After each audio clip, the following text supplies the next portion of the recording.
This is News Talk 820 WBAP, now on FM at 93.3. Chris Crock Show. 800-288-WBAP is our number. 800-288-9227. CNN lead pollster Harry Anton really showing how bad it is for Kamala in a segment today. 3 weeks ago, she was polling up 2 in Pennsylvania, up 2 in Wisconsin, up 3 in Michigan. That same poll, 2 weeks later, she's only up by 1, 1, and 1. From 2 to 1, 2 to 1, and 3 to 1. And that, as he says, is a trend. Watch this, though. This is where it's really bad, okay? Pennsylvania, Wisconsin, Michigan, 1, 1, 1. 8 years ago, Hillary Clinton was up 8 right now. 8 years ago. She was up, she was up 8 points. Kamala's only up by 1. 2020, Biden was up 7 points right now, and he barely won. And in 2024, Harris is up 1 point. So 8, 7, and 1, and only one of those 3 has won. Isn't that crazy? So that's how bad it is for her right now. Second of all, you have from Quinnipiac, September 18th. Their last poll was September 18th, and it had Harris up 5 points over Trump nationally. Today, Trump is up 3 points, an 8-point swing in his favor in 1 month with the very left-leaning Quinnipiac polls. Harris was up 1 point in Wisconsin, but the new poll says Trump is up 2 points in Wisconsin. Harris in Pennsylvania, she was up by 6. Now she only leads by 3. So this is clearly a trend, and Trump is now in a better position. Listen to this. This is from the Daily Wire. When you compare 2016 Trump to now, he's in a better position than he has ever been at any point in any race he has ever run, whether he wins or loses. He only ran in 2 races, won 1, lost 1, and here he is now, and he's at the best point he's ever been at. Harris lags in minority voters, lags among black voters. In fact, Barack Hussein Obama had to shame men and black men. I'll play that in a moment. It's embarrassing. He's literally shaming you if you're a black man and you're not voting for her. She's lagging also among not just blacks, but Hispanics. Also, she's underperforming with men in general. She's got a big problem, y'all. Second of all, or third of all, or something like that, the Wall Street Journal writing a great column today, The Lightness of Being Kamala Harris. Some of the highlights: she hasn't shown voters she is her own woman. Trump has put his stamp on the party and the issues. You know where he stands, basically. There's not a single issue, the Journal writes, on which Kamala has stood up to the left on her party, the left of her party. She's never stood up one time against her own left party, and she claims she's bringing us together. She looks more like an empty political vessel, the Journal says, who will say or do whatever her advisors tell her to. If she really is a doctrinaire progressive, as her career going back to California suggests, they say, then she's better off in relative hiding, which is what she's pretty much been doing. And if she's not confident enough about her own views to express them with any specificity, it's also better to hide that, is what they say. So here's where she's at. Meantime, a focus group out of 12 Pennsylvania voters that voted for Biden, out of 12 of them, only 6 commit to Harris right now, 2 commit to Trump, and 4 are undecided. So again, 12 people that voted for Biden in the last term, only 6 are on board with Harris in Pennsylvania. This is Axios, and 2 are on board with Trump. That's not good. And 4 are uncommitted. If they don't know right now, my thinking is the chances are probably they're going to go with Trump because they don't like him, but they like the wallet and they like the energy. Okay, so here's my questions for you. It all also it stems on the Journal talking about how Kamala twice in 6 hours on 2 separate interviews refused to say one thing differently she would do than Joe Biden has done. And that's damning. Many people are now saying that's going to be possibly the death knell to her campaign, the Journal was mentioning today. So how damaging do you think that one answer is going to be to her campaign. The fact that she twice said in interviews yesterday that there's going to be no difference between her and Joe. There's nothing she can think of. And do you believe that this very moment, this past week now, she had a bad week, that this is the beginning of the end for her as it trends badly in every analysis that I've seen from liberals, moderates, and Democrats on CNN, Fox, everywhere I've seen? And which candidate is starting to act desperate? In your opinion? 800-288-WBAP is our number, 800-288-9227. Lines wide open. Chime in right now. We got time to pop you on before we take a pause. So chime in right now, 800-288-WBAP, 800-288-9227. How damaging do you think that one answer that Kamala said about what would you do differently? And she said, I can't think of anything off the top of my head. Asked again from Stephen Colbert 6 hours later, the chance to polish that horrible dropping that she left in the media. She refused to polish it. She instead said, no, there's nothing. She talked platitudes but didn't give one difference.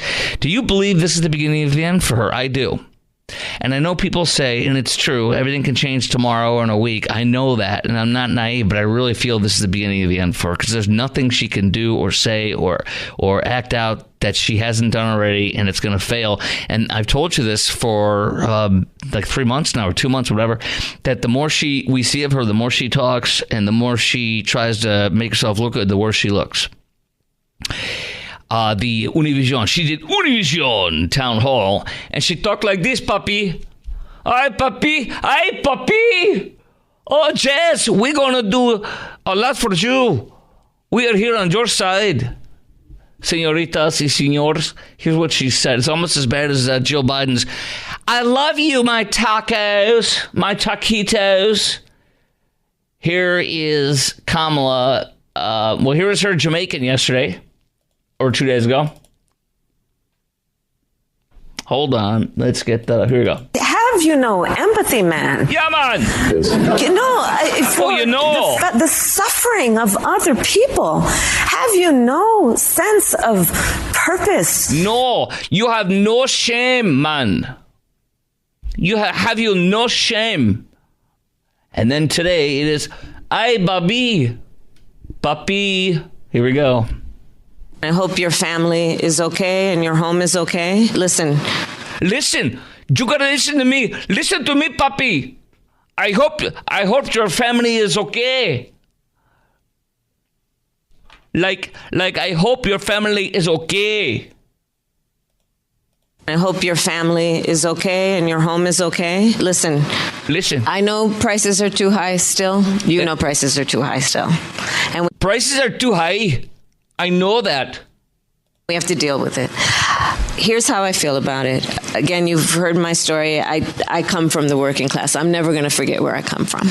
I go to the taqueria when I was little. I get the taquitos and the pan and chorizo para mi esposa, no, para mis parents. What am I thinking? Mi abuelo, yeah, etc. Whatever. I can't think. Kevin, Fort Worth, WBAP. Hello.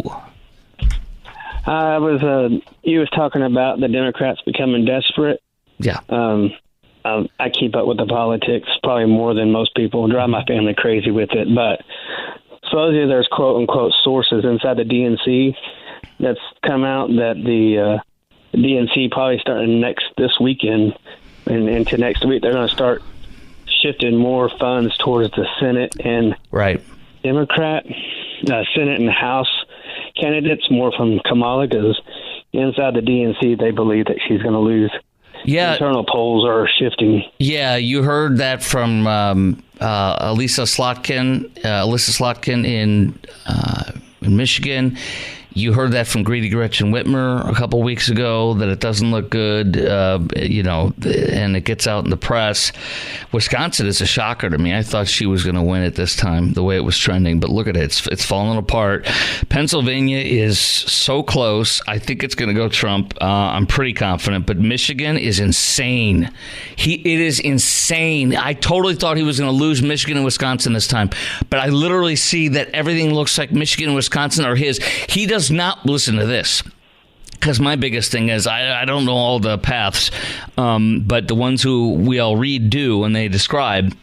Axios did say, deep in one of its articles the other day about how bad she's doing, that he does not need to win with Pennsylvania if he wins Michigan or Wisconsin. He reportedly needs to win one of those.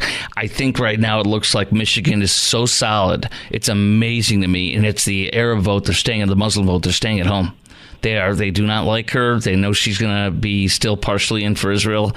She's horrible for Israel, but they know she's not good enough for them. They are out. They're disgusted by the war, even though it's a righteous war against terrorists.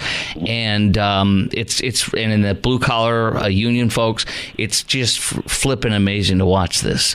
And the only question is Pennsylvania. If he right now, listening to the panel today on Brett Baer's show, he has kind of a very calm political panel compared to like the other shows where they're more opinionated and direct. I mean, so they were all pretty much, it was not good news about Kamala. And right now, the numbers show Trump has over 300 electoral votes. At the elections today, he gets over 300, and you only need 270. It's amazing. It's amazing. She is not a good candidate. She's a terrible candidate, and Obama knew that. And so he has been, they've been hiding her and, making her look like joy and everything. The woman will do nothing different than Biden. The Journal said a few weeks ago, it's Bidenomics Part 2 is her plan, her financial plan. And everything she's doing is Biden Part 2. This is the most damning thing, I think. It's hard for me to know how damning this will be, but the folks that I read are saying this is the most absolute damning one, is this one. If anything, would you have done something differently than President Biden during the past 4 years? There is not a thing that comes to mind in terms of, and I've been a part of most of the decisions that have had impact. I want to say thank you very much for your call, my friend. Hey, coming up next, hate vote. This is quite a new statistic that I just got today from CNN. Hate vote. Democrats would be angry about a Trump president versus Republicans angry about it, President Harris. Who would be more angry, literally is the word CNN used in their polling, who would be more angry if Trump won, Democrats, or Republicans if Harris won? This is quite telling. A hate vote. Who's got the hate vote, as I call it? That's next on the Chris Crock Show at 8:19. Lines wide open. How damaging, I can't talk. Do you think that one answer that I just played for you will be to her campaign? There's nothing I can think of different from Biden that I would do. Do you believe this is the beginning of the end for her candidacy, and which candidate is starting to act desperate? Now, you'll also hear former President Hussein Obama today shame black men and men into voting for particularly black men. It is just debasing. That is coming up next as well on News Talk 820 WBAP and now on FM at 93.3. Lines wide open. Chime in now, 800-288 WBAP, 800-288-9227. We have not yet seen the same kinds of energy and turnout in all quarters of our neighborhoods and communities as we saw when I was running. Now, I also want to say that seems to be more pronounced with the brothers. There's Barack Obama shaming the brothers for not voting or supporting for Kamala, and then also it might be because she's a woman. I mean, dude, what are you doing? It's debasing to yourself, to her, and to the party. It's embarrassing, really. And then you have Tim Walz asked what Kamala would have done differently. Why didn't she do her policies she wants to do to stop inflation now? And what caused it? And here we go.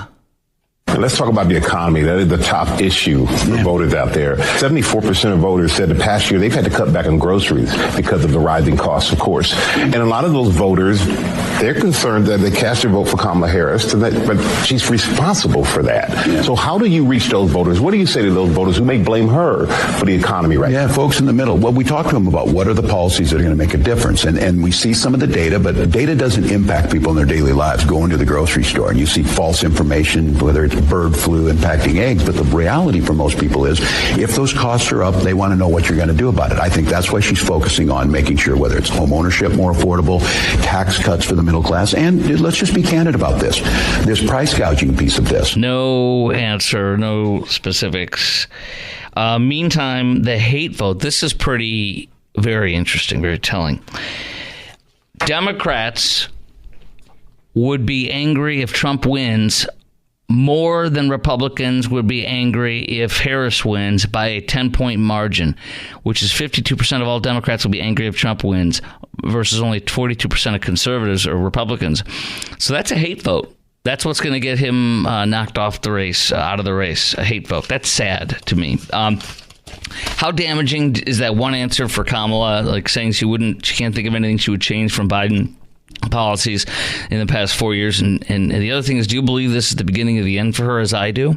I don't think she's going to go back up. I think she's going to either stay or go lower, because the more you see her, and she's getting desperate. That's why they're putting Barack out there. Barack is a great orator and stuff like that and a great messenger, but he's shaming people. Do you think anybody gets motivated by shame to vote?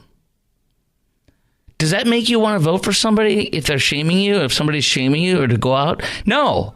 You want to feel like you're winning. You want to have fun. And Trump today was on fire at his Colorado speech in Aurora, highlighting the illegal invasion. And he just released a major plan today that is called Operation Aurora. It'll use the Alien Enemies Act of 1798. It hasn't been used since the 1800s. It literally takes you, if you are an illegal gang member, for example, under this current law or act, you can throw them out without a trial.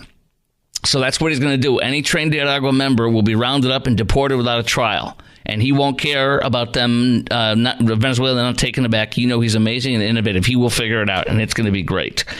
We got a dozen members of Trinidad Agua arrested in San Antonio trying to take over an apartment complex, according to Chief McManus down there. New York has more than 62 robberies in the city from Trinidad Agua. Georgia Student Lake in Raleigh was murdered by a Trinidad Agua member and his Trinidad Agua brother there. And we have Trinidad Agua doing a sick, violent home invasion with a woman at gunpoint, dragging her into a house, beating her, and threatening to cut her fingers off if she doesn't enter $880,000 house in North Dallas by the airport. Not DFW, but Love. Okay, we're going to get back into the plans that are being laid out by Trump versus Harris, and what a difference on that. But coming up next, how school shooting fears led to a 10-year-old boy with autism getting handcuffed and charged, and it's quote-unquote ruined his life for his education and his future. We're going to talk about this. Is it okay to charge a 10-year-old boy who threatens a school shooting if he has autism, he's in special class? That's next on the Chris Crock Show at 8:33 on News Talk 820 WBAP, and now on FM at 93.3. Vice President Harris was asked this week on The View if she would have done anything differently than President Biden that he has done in the past 4 years. And she said, quote, "There is not a thing that comes to mind."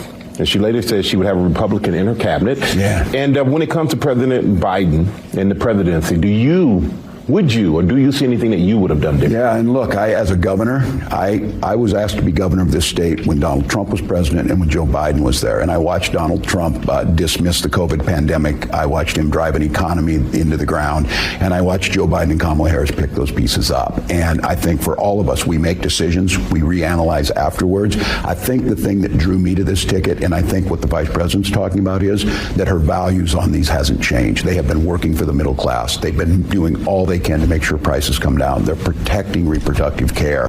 Okay, so the question was, when it comes to President Biden and the presidency, would you do or see anything you would have done differently? And he literally didn't give one example. Just like her, there's no answer. And people see this and they know it's like there's nothing there. It's going to be the same thing. That's why they're not criticizing one thing.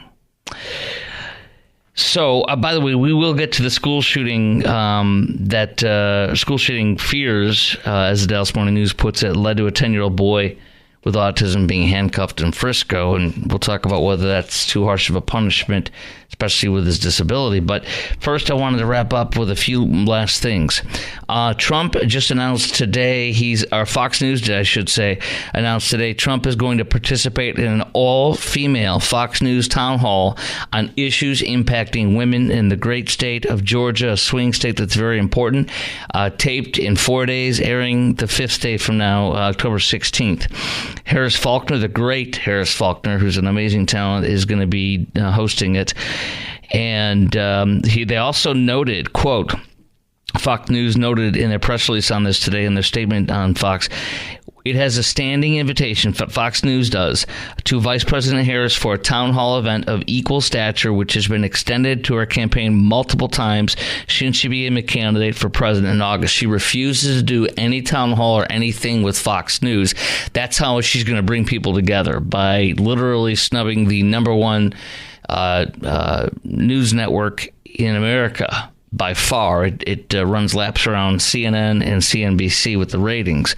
She refuses, and that's how she's reaching out. Doug Emhoff, her husband, does not deny. He was interviewed today, or the interview came out today online at least. Doug Emhoff does not deny the bombshell stories that he slapped his ex-girlfriend, and does not deny that he got his children's nanny pregnant. When he was asked about it directly. I've got the audio, but it's a little bit lengthy for this segment. This is News Talk 820 WBAP, and now on FM at 93.3. Chris Crock Show, 800-288-WBAP. Is our number, 800-288-9227. Also, what a great little piece here from the Daily Mail exclusive. Kamala Harris received poor marks for her leadership as a lawyer working for the city of San Francisco. Documents reveal she was a leader of a team, and she had many bad reviews. Like, they do ratings for you every year, and hers were very bad in several categories that show exactly what she would be like as a leader for our president. It's remarkable. That just came out today. I'll give you some of the grades in a moment, but Trey in Duncanville has called in. Chime in right now, guys. Line one open. How damaging do you think that one answer of Kamala, that there's nothing she can think of differently that she wouldn't do differently than Biden? And do you believe this is the beginning of the end for her candidacy? I do. And which candidate is starting to act desperate? To me, it's her. Trey, you're on WBAP. I would say that her behavior with Hurricane Helena was the beginning of the end. That was her Waterloo more than anything else. I think this latest stuff that she's been saying, and when she picked a fight with Ron DeSantis over Hurricane Milton. Yeah, for no reason. That was damaging. Right, but I'm saying, but that didn't help her either. But I think her eating beef Wellington and being at that campaign fundraiser in L.A. and the other one in Las Vegas and just being totally oblivious during the indifferent. Yeah, on the fourth night of the hurricane. I think that was her Waterloo. I don't think she could ever recover after that. That's just my own opinion. She really looked cold and indifferent toward the suffering of our fellow Americans, and I think that just soured a lot of people. And I think that was the point of no return. We just found out that really bad. We just found out that that she was doing a Vogue cover shoot as the hurricane was coming in. She was supposed to be monitoring it, in her own words, of Florida. She was with Vogue doing a cover shoot. It's not going to be the cover of the magazine, Billie Eilish is right now, but it's going to be her, as she's the digital cover shot on Vogue. It's just not a good look. It really isn't. And if artificially inserting yourself into against DeSantis as your boss is praising him is really ridiculously stupid. It's bad acumen, and it's just foolish. She picked a fight for no reason and she lost. Well, I don't see her having any hope of any realistic hope. Yeah. Of becoming president. I mean, that's just my own personal opinion, but like I told you, we still got to make sure we go out and vote. Yeah, did you feel like she did have a chance of winning about 2, 3, 4 weeks ago? I sure did. Yes, until the hurricane disaster, Helena came in. Like I said, when she did the fundraiser and said it's good to be home out in L.A., it was just totally oblivious toward the suffering of our fellow Americans. Yeah, that was on the fourth night. Fundraising in Vegas. Yeah, and then I got to roll. Sorry about that, Trey. I jumped a little fast on you, but I got to roll. But yeah, she also did the fundraiser that night after she was in in Los Angeles eating beef Wellington, raised $28 million with A-list celebrities in Hollywood, said it's great to be home. That's the fourth night of North Carolina disaster, where they just discovered yesterday a family of 11 dead in the mud, which went from a river mudslide to just mud, and they're in there encased. I think we're going to find dozens and dozens more, if not even more. It's just horrifying. And and then after that she went to, that was the night of Sunday night, 4 days after North Carolina happened, and then after the storm touched down in Florida, and then just destroyed North Carolina. What was it, Thursday night? Yeah, into Friday, something of that nature. And then she kept doing that all weekend long. Now, here's the poor marks. I have to share this. 800-288-WBAP is our number, 800-288-9227. She received a poor job performance reviews when she worked as a civil lawyer for the city of San Francisco. She resigned from the San Francisco DA's office when she tried to beat her boss in an election, and then she took a job at the city of San Francisco. And the reviews are terrible for her. She was She was deputy attorney. She left that to run the child services unit for the city of San Francisco. So in 2000, she ran the child services unit as the lead attorney, or whatever, prosecutor, or whatever you want to call it, for the city of San Francisco. On a scale of 1 to 5, these are her her reviews with her superiors. On a scale of 1 to 5, she only got a 2 on whether she was thorough, helpful, and proactive, and only a 3 on whether she showed good judgment. There you go, the commander, the leader of the free world. A 2 on being helpful, thoughtful, and proactive, and a 3 on showing good judgment. She got a 2 for recognizing deadlines, fast turnaround, and anticipating their needs. Yeah, great job. She doesn't give a frog's fat. You know what? She just collects the check. Even more embarrassing, the Daily Mail says today in their exclusive report, was her failure to return phone calls and emails promptly. Don't you hate people that do that? Don't you hate that when people do that at work? It was based on a group rating by court officers. So this is her peers giving her damning reviews at her work. It's the entire unit. And they gave her 2s and 3s in those most important categories. It indicates a lack of communication and leadership in the unit. The performance review rebuked her, saying it indicates a lack of communication and leadership in the unit. Well done. You ran the thing and you ran it into the ground. She had poor leadership in her position after running a successful campaign to achieve it. She was appointed also 2 high-paying part-time state board positions by Willie Brown as she was bedding down with him around that time. Or before that, she was frequently absent for the meetings, even though they were only held once or twice a month. See this? She's going to be worse than Joe as far as being absent. The conviction rates fell under her watch as DA. So less convictions and a scandal, followed by a scandal in her office in the crime lab that prompted her to dismiss over 1,000 cases. Now she's running for president, the Daily Mail says, on her record as service as a prosecutor, despite her mixed record, they say. Isn't that interesting? What a great record to run on. Boy, you're tough. Okay, coming up next, this story. This is a huge story, and I wanted to get into it at 8:30, but we were delayed a little bit with Trey's call, but it was worth it to fit in some more facts and information in there on the race. How school shooting fears led to a 10-year-old boy with autism being handcuffed in Frisco, in Frisco ISD. 10-year-old boy makes a school shooting comment and pays dearly for it. And the question is, are they going too far in how they punished him and how the police charged him? And the amount of hell that his family and he has been put through and his parents? Or was it proper? Is that what you want when somebody makes a school shooting threat at 10? Even if they have autism, they have special needs structure for a plan for them. I will talk to you about that, and believe me, I have a strong opinion on this, and I cannot wait to talk, if that's what you want done, if a 10-year-old boy threatens, how he threatened. That is next on the Chris Crock Show at 8:47 on News Talk 820 WBAP, now on FM at 93.3. 800-288-WBAP is our number, 800-288-9227.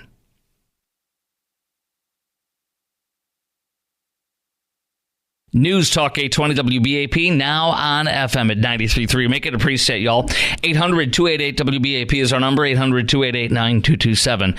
All right, 10-year-old boy, Frisco's Bledsoe Elementary School. He has autism. It's a specialized education plan that he's in, and it allows you to get sensory breaks. As he's walking out the door one time, his fifth grade teacher, the Dallas Morning News reports, his fifth grade teacher quickly reports that she heard him walk out and say, maybe I should bring a gun to school, then maybe they will listen to me. I'll repeat it again. Maybe I should bring a gun to school, then maybe they will listen to me. Parents say he's grossly misunderstood. It's robbed him of his childhood and education, for the next 2 years after that, thousands of dollars for attorney's fees and everything. And now they're questioning, because they're both immigrants from Bangladesh, and they're questioning, quote, what it means to raise a child in America. And they say the whole thing was handled wrong. They're victims in this. Their child's a victim in this. Yes, he said something of that nature, but he didn't mean it. He wasn't serious. He has autism, etc. He was arrested and charged with a Class A misdemeanor for the threat of exhibiting a firearm at school. Does not require the person to display a gun or have access to one. It's the threat of exhibiting a firearm. Hey, maybe I need to bring one to school, then they'll listen to me. A gun to school. So this is after Uvalde. This is after, and we're talking about this not only after Uvalde this happened, but also Georgia. We had, a month or two or three ago, we had that a 12-year-old, I think it was, or 14-year-old, who had already been investigated before for making threats. They didn't do anything about it. They investigated, said nothing here. And then remember, he came back a couple years later and finished the job and murdered 2 teachers and 2 kids and shot up the school. So I take this very seriously. They're saying that he was wrong because he has autism. It does not say. One of producer Garrett 2's question was, yesterday when we talked about this story, addressing it today was, how severe was his autism? And it doesn't say. I'm going to say that if it was that severe, they would have put it in there, is my guess. I mean, you know what I mean? Like, dude, he's like, way. So here's the deal. Regardless, if you're in a public school and you make a threat like that, you got to be arrested and charged. You must be. And this isn't a zero tolerance thing like we used to have that was stupid. If you bring a little toy gun or you bring a little keychain thing that's a gun. No, this is a direct threat to shoot up the school and kill people. And we do not play with this. I do not play with this. I like the arrest. I like the charge. And I know that he's been ruined. They want you to feel bad for him. I do have some compassion. I mean, I heard this, a 10-page freaking story. I was telling producer Garrett yesterday, like, these people that write the news, they think they're so brilliant. They mentally get off on writing books. Dude, write a 3-page story and tell the story. They're trying to play the violin for an hour. It's like, dude, it was so long, I couldn't even read the whole thing. I had to listen to the rest on audio coming in. You know what I mean? It's like, dude.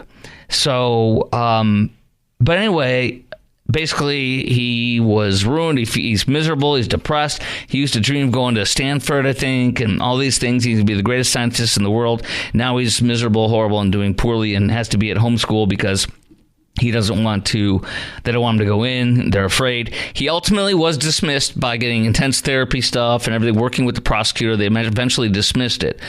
But it was after a couple of years of going through this. I think this is appropriate. I don't think it's too harsh. And I think that, talking about being disproportionately harmed, they go in the whole social justice garbage, the BLM type stuff, and, people of color or this or that, or the kids, his parents are from Bangladesh. Apparently his parents might be Muslim, but it doesn't matter. I don't care who you are, what you are. You threaten to shoot up the school. I want you out and I want you arrested. It went to the fiscal. Here's my number. Let me get out the number and ask you the question because I want you to chime in right now. We got enough time to pop you on right away. Lines wide open at 800-288-WBAP. Do you think Frisco ISD handled this gun threat properly by calling the cops? And do you think Frisco police handled it properly by arresting the 10-year-old, putting him in putting cuffs on him, putting him in a squad car, taking him in and booking him and charging him and playing this out in the justice system?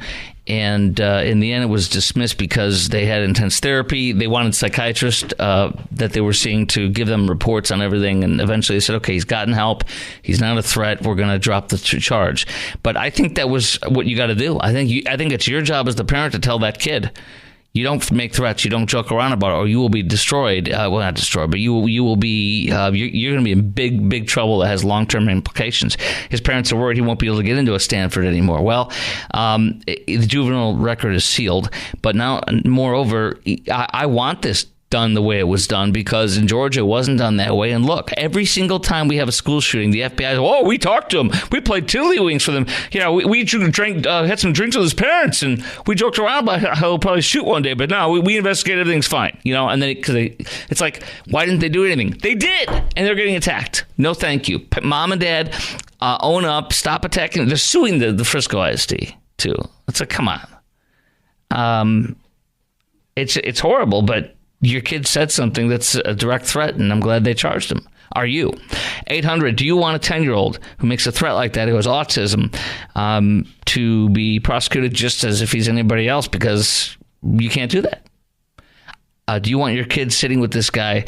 The board that does the hearing for this overall ended up saying they don't think he's a threat, and he'll go back to school 45 days later, but the police charge kept him out and everything like that. So do you think that's too much, or is it appropriate because you don't want somebody who's threatening to shoot up the school in your kid's classroom? I would never want that. 800-288-WBAP is our number. 800-288-9227. That's 800-288-WBAP. So I'll give you the latest on this, along with kind of the last things the parents say about what they're doing, what their lawsuit's all about. But I want you to tell me if that's something you would want the boy arrested and charged for if it was in your son's classroom. 800-288-WBAP is our number, 800-288-9227. And I will give you the latest on where he's going, what's going on, and how this is affecting their son and what they want out of their lawsuit. That's coming up next at 3 minutes after the hour on News Talk 820 WBAP and now on FM at 93.3. Can't wait to get into this with you. It was very serious, very sad, but very serious, and I think it was handled right. How about you?